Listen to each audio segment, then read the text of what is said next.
hirap naman magsalita. So,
napakahianuhan na.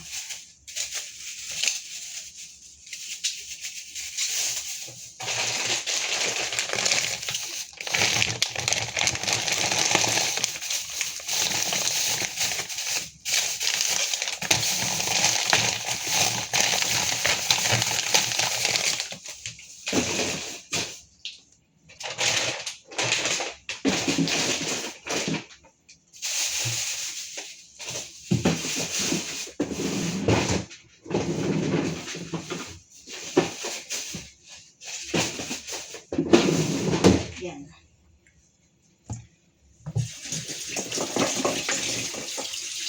So, pag magpe-prepare,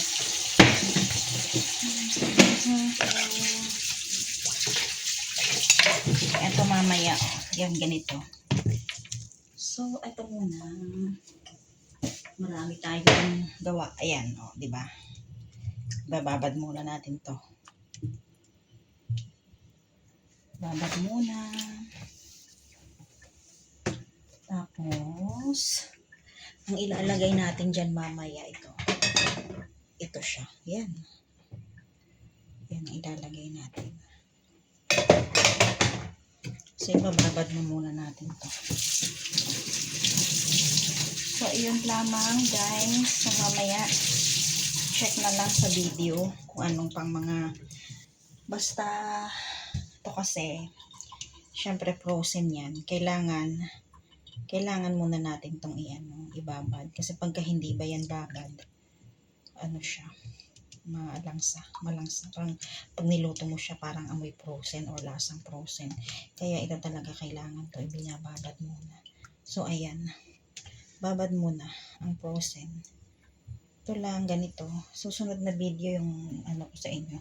Yung paano iluto yan. So, try dito tayo sa YouTube. Monetize ako doon sa FB. Kaso ang liit ng income. Ang liit ng kita. So, I'm planning kasi by next year. Guys, I'm planning by next year mag for good na. So, itong pang vlog natin and cooking vlog. Para ano siya. Para ba at least extra income. So, yun lamang guys.